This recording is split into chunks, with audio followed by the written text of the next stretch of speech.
Greetings, wonderful viewers, and welcome to the first episode of Business in Africa here on African Renaissance TV with me, Mohammed M. Seriva. Today is the first episode of Business in Africa. And then before going into the discussion, I just need to make a very quick background of how Business in Africa will be on African Renaissance TV. Business in Africa, a program that will be bringing you entrepreneurs, both existing and aspiring entrepreneurs, to discuss business issues and business affairs here on African Renaissance TV to help young entrepreneurs and aspiring entrepreneurs to have their way from idea generation to running a successful business. Today, we will be discussing on business development and business establishment. Business development and business establishment, this topic we will discuss all the preliminary activities that are required. As we know, before going to do anything, you need to make the basics that are needed for that activity. For example, going to cooking, you need to do duga, you need to buy your materials for your food. So today we will be having that discussion. To have this discussion, I have a special guest, a friend, and of course a mentor, a teacher, my president. Once a president is always a president. I have the managing consultant of Suntukung Consultancy here with me, Mr. Modlamin Fati. Mr. Modlamin Fati, welcome to Business in Africa. Thank you very much. It's a pleasure to be here with you.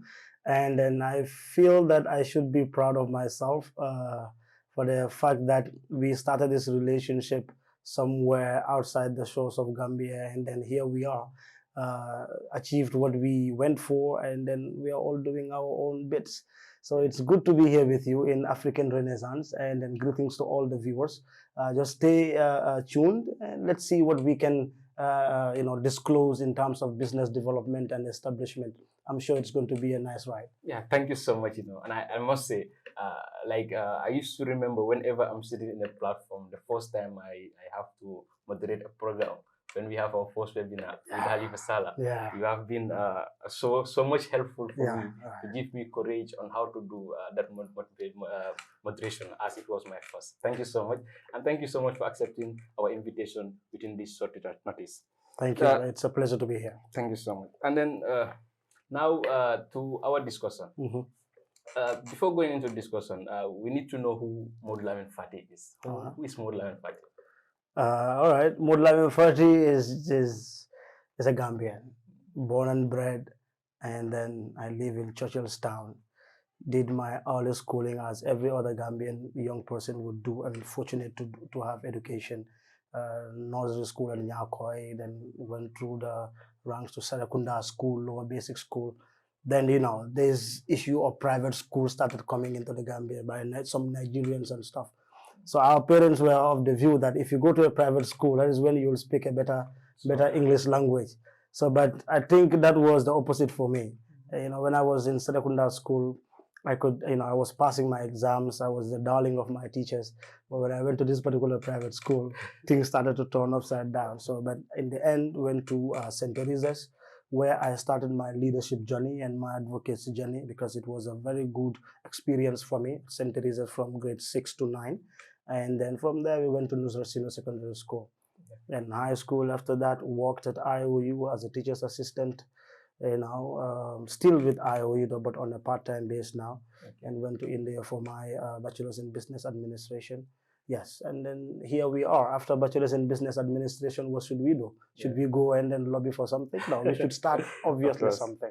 Then we started Suntukung Consultancy, and then we're here. We will talk more about that. Yeah. So basically, that's Modlamin Fati.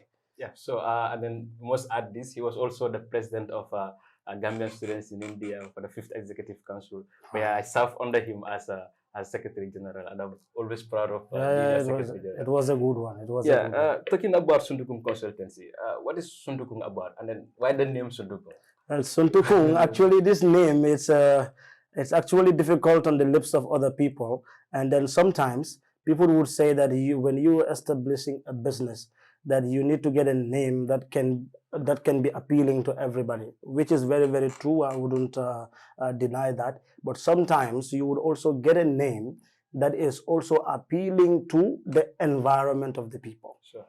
So the socio-cultural environment of the people is also important as a consideration whenever you were trying to start up a business, which we will delve into some of the techniques that one should use when you are establishing a business.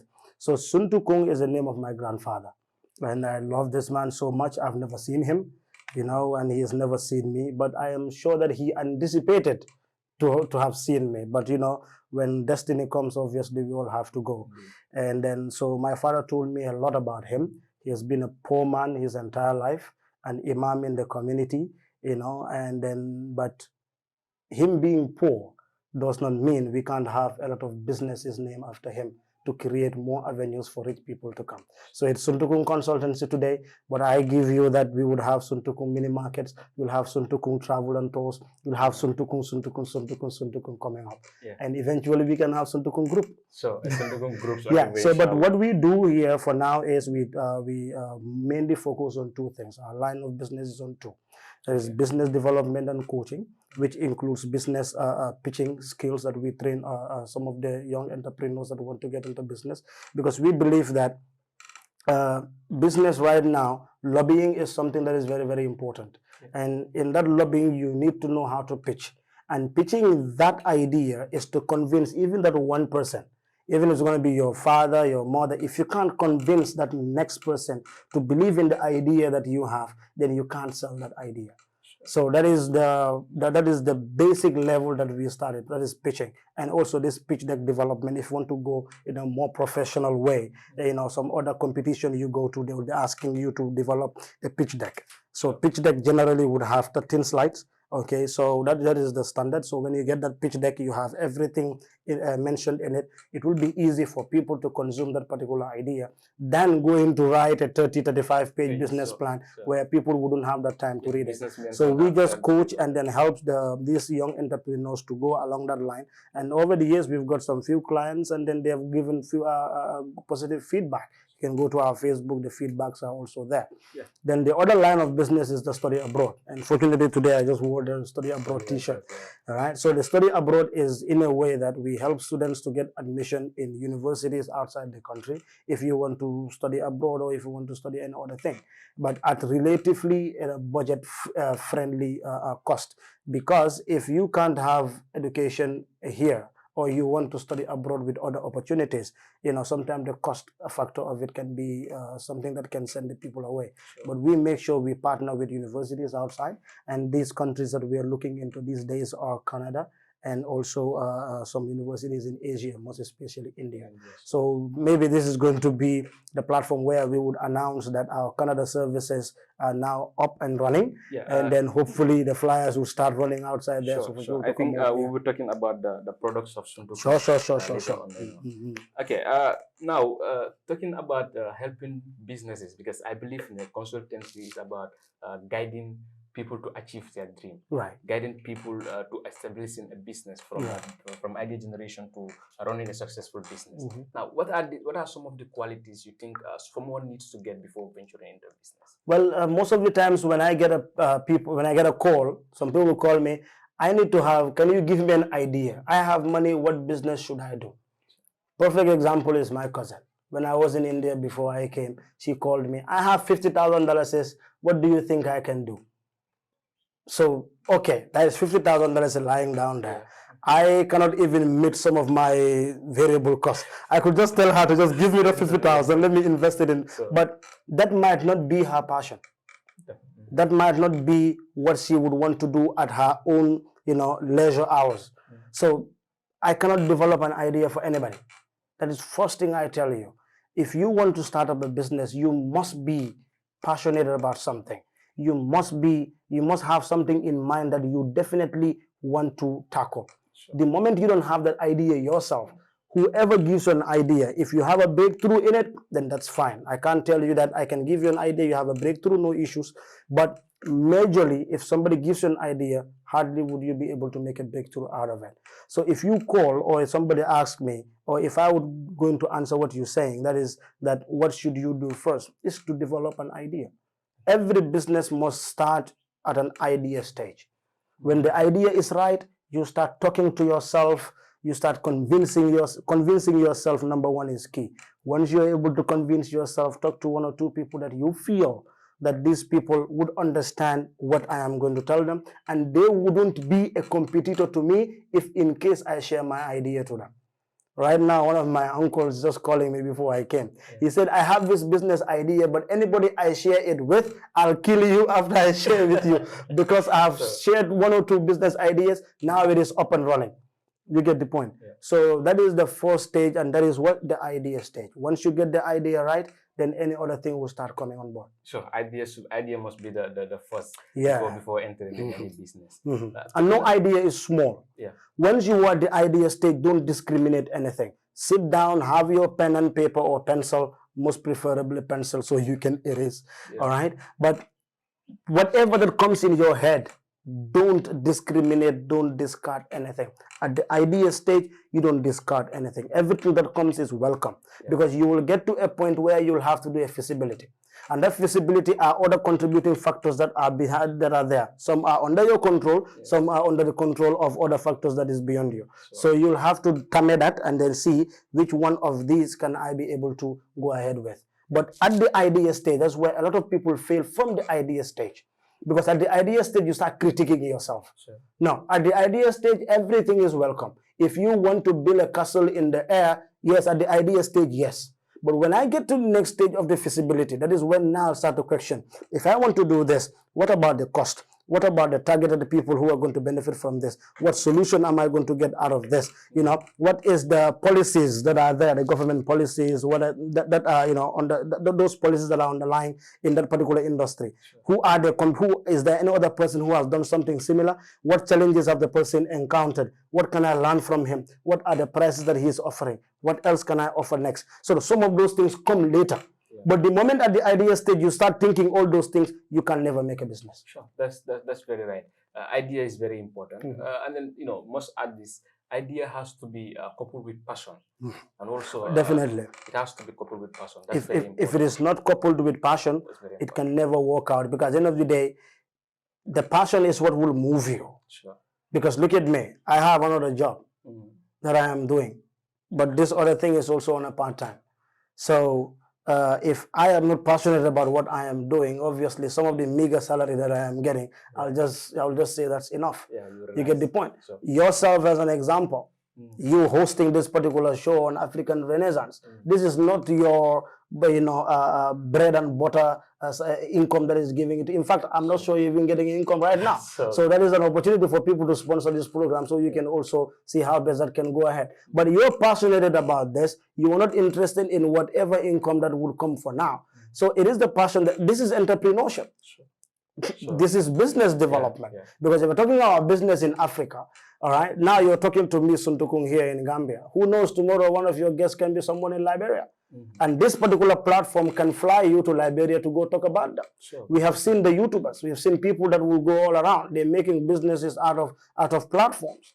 So if the passion is not driving you, nothing can ever come true. Yeah, that's very right. Now, talking about idea, how do I, like, if I have an idea, how do I transform this idea to a running business, a successful business? Like, what are the processes that are needed for me to have a successful business from an idea? Right. Well, also, in as much as we shouldn't discriminate any idea, we should also know what ideas can work in this country. Mainly if you want to do a business in this country here. Because number one, if you want to have, let's say, a business in the textile or in the clothing industry, I tell a lot of people going to Dakar, going and buying clothes and bringing them here. I'm not sure that is the business the Gambia is ready for. Yeah. Sure. People wouldn't get the message right, but I am not sure that is the business people want.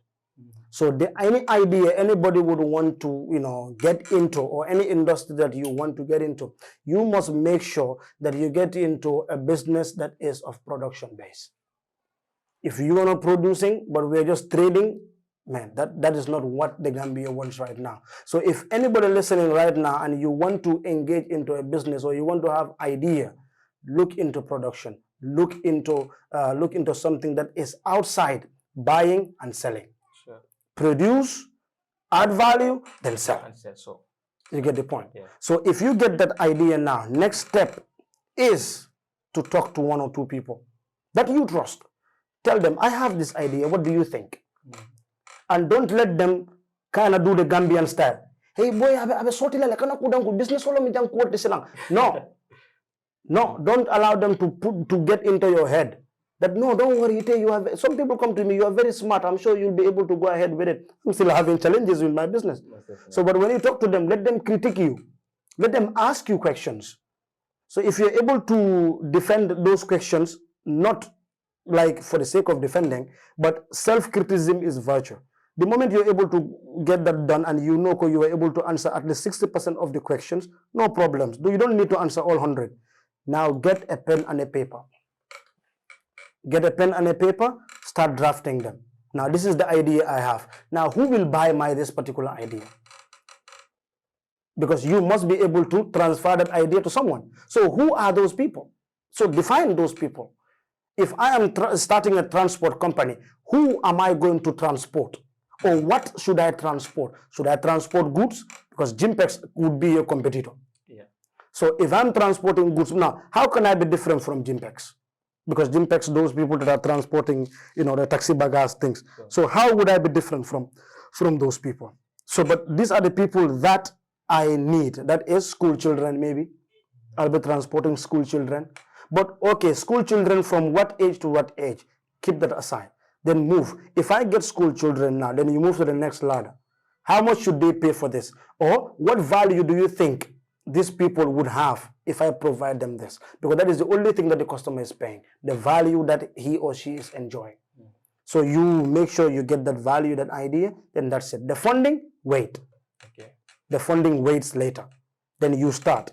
Start with one, start with small, start with something, but some businesses are there that they are so much, funding they ask a lot of money. You start that, you will fail completely. Sure, yeah. I think that brings us to our first commercial break, and then we'll be right back.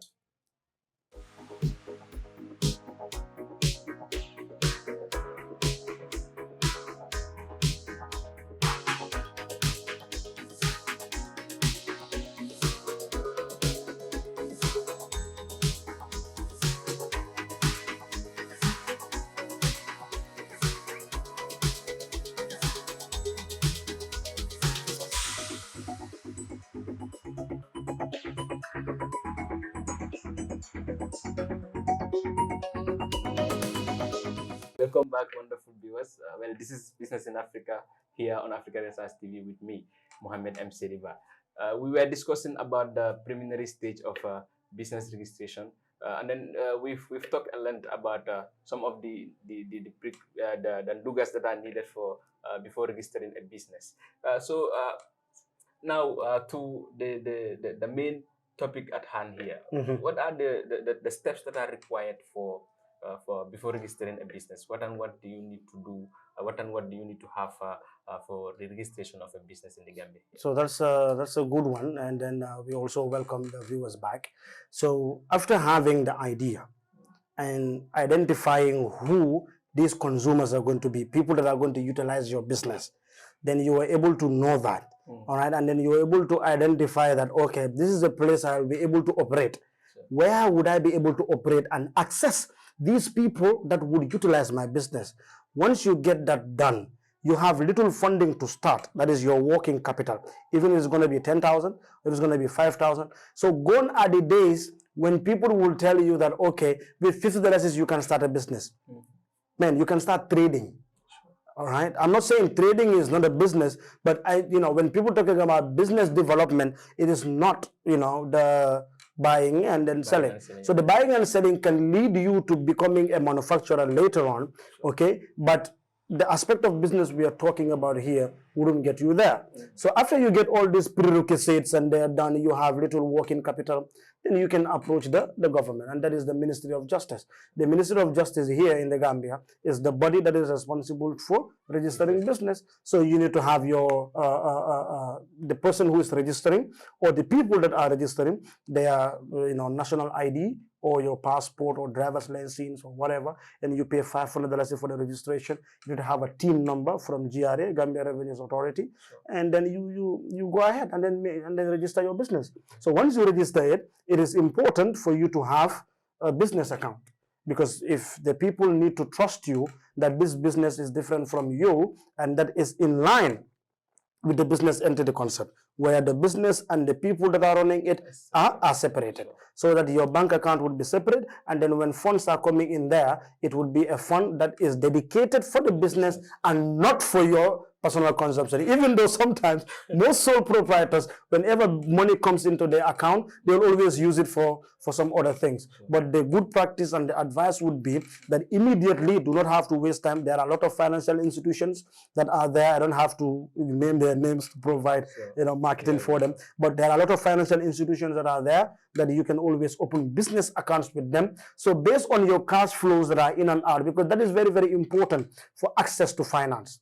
Access to finance does not mean you're just going to start a business today and you get it. What banks and some of these financial institutions or these microfinances, what they want to see is the in and outflow of cash. So once they're able to identify that on your bank statement, that you are getting $10 in and getting $20 out, or $15 or $30, so that cash flow of in and out, your statement is not dormant. A day or two, you have a deposit. A day or two, you have a withdrawal deposit, but not always withdrawal. Then after 2-3 weeks, you don't have a deposit. At the end of the day, whenever you approach them for financing, they would always have to think twice before they give you that money. So with the businessmen or young entrepreneurs should also pay attention to that, so it will be easy for them to access finance. So I think some of those things are there. Once you get to the ministry, then they'll give you your certificate of incorporation, then you're free to start your business. But if it is a company, and there are a lot of other things that are needed there. Now, at what stage does someone need a business plan in the process of business establishment? But the stage where you need to plan from the get-go. Okay. But a standard business plan where it has to be 30, 40, business, in fact, 30, 50 pages, a business plan is not something that you need to, in fact, get, all right, if you are starting. But you need to get a plan. The plan is simple, okay? What is the idea? What is the idea going to do? Is it a problem that you are solving? What is the problem? Identify that particular problem and then say, this is your proposed solution. But this proposed solution, who are the people that are going to utilize this solution? Get that identified, because you must be able to get your demographics right. Because that demographic is, okay, includes the gender, includes the age of the people. So these things you need to actually define. Because if I'm selling Pampers, okay, if I'm engaged in the production of Pampers, who are mostly the users of Pampers in the Gambia? Young people, so okay, now the Pampers, am I going to get a Pampers for men or Pampers for female? That depends on your innovation, okay? So those things are your demographics and stuff like that. Now the access, because that access, how would those people that are identified as my targeted customers, how would they be able to access it easily? So now, gone are the days when people would define a market as a place. Market is no more a place. Market is an avenue. Now it's an avenue. It's an avenue through which people can come to contact. So you can have an office. You can also build an office in the castle. You can in the air.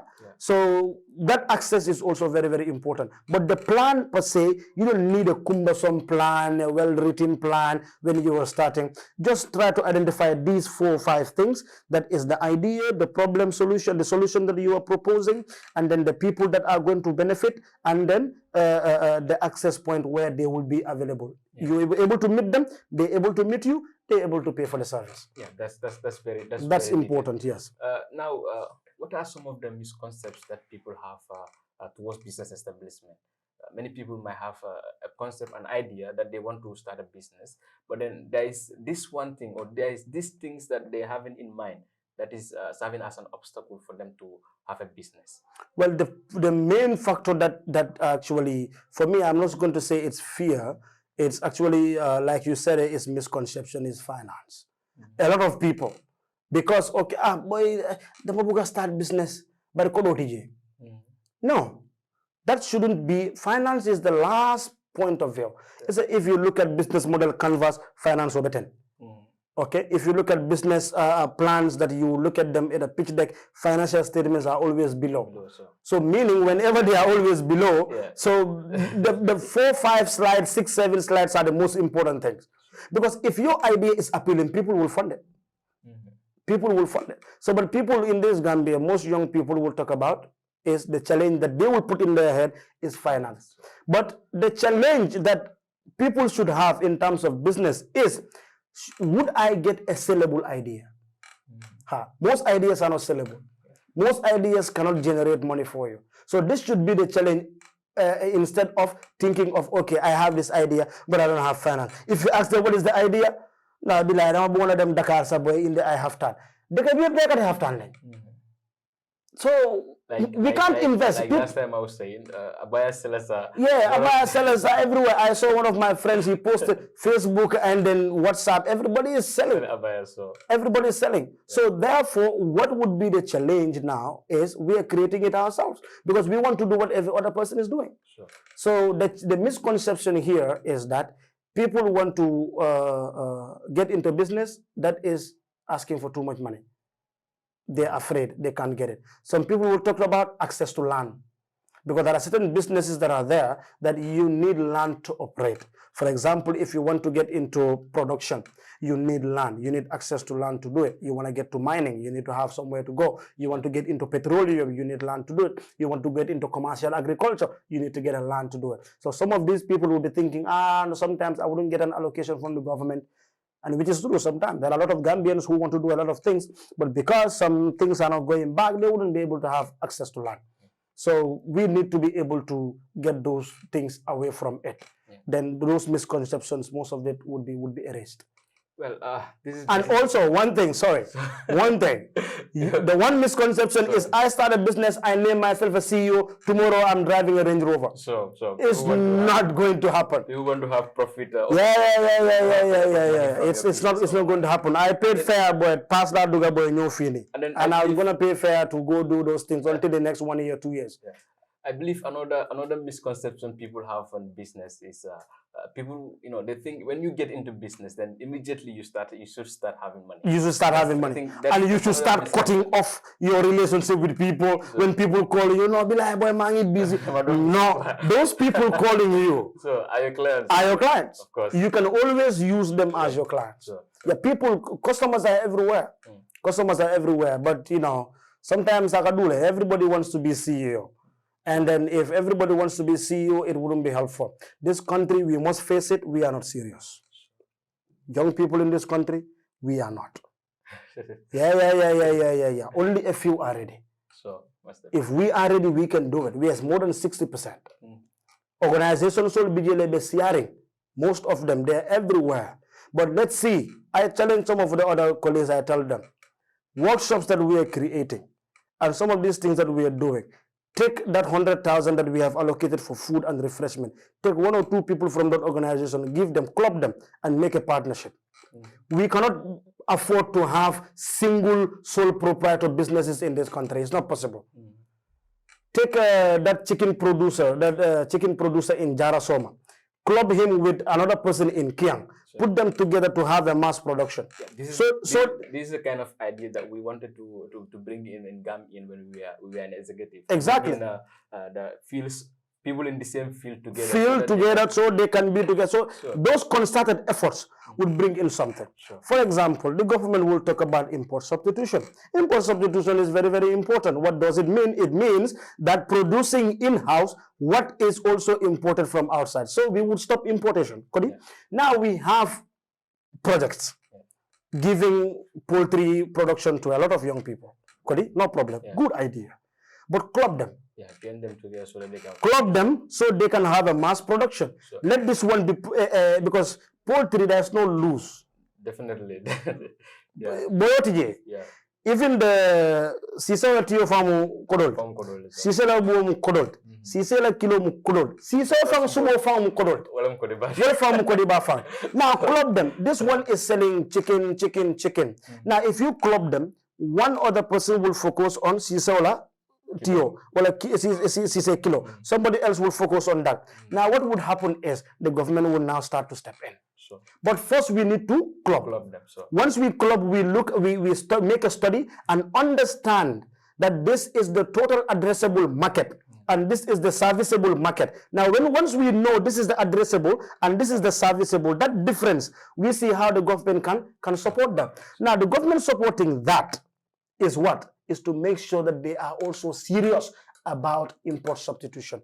Put an embargo or high tariff on these people that are importing left legs in the country. Because you can't create entrepreneurs on the chicken industry and you give license for people to be bringing in left legs and they are competing at a price that is cheaper for the importers and these ones are given a price and they will start, governments will start saying, and then I learned this from an entrepreneur. He said, producing in the Gambia here, the production is more expensive than producing somewhere else. And therefore, when the goods are brought in the Gambia here, they will be cheap. They'll be cheap. That's, of course, it's about entrepreneurship. Well, viewers, this is Business in Africa here on Africa Renaissance TV. And I am with Modlamin Fati, the consulting manager of Suntukung Consultancy. Right. Now, about Suntukung Consultancy, what are some of the products that Suntukung deal with? Like I said in the beginning, that we do business development.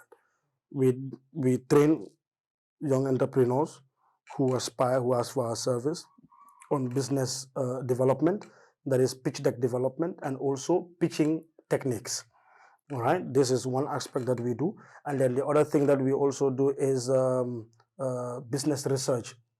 Okay, if you want to get into a particular industry, we can do the research for you and tell you this is the total addressable market, these are some of the risks that are involved, this is the serviceable market that you can whatever, and this is what, when you start in a year or two, this is what can be there, these are your competitors, so if you want to come in, this is the methodology, we can suggest that for you. This is a methodology that you can approach for you to make way in the business. And then, some of the obstacles that you would be facing along the line. So that is the business research that we also offer for young entrepreneurs as well. And then another thing there is, aside from the training, is that we mentor, we coach, that comes sometimes, at a free, sometimes a phone call, we can mentor, we can call, we can coach you. Then the other one is, the other business line is the study abroad service. So the study abroad service, that because we have lived outside, we know how it is, how students struggle to go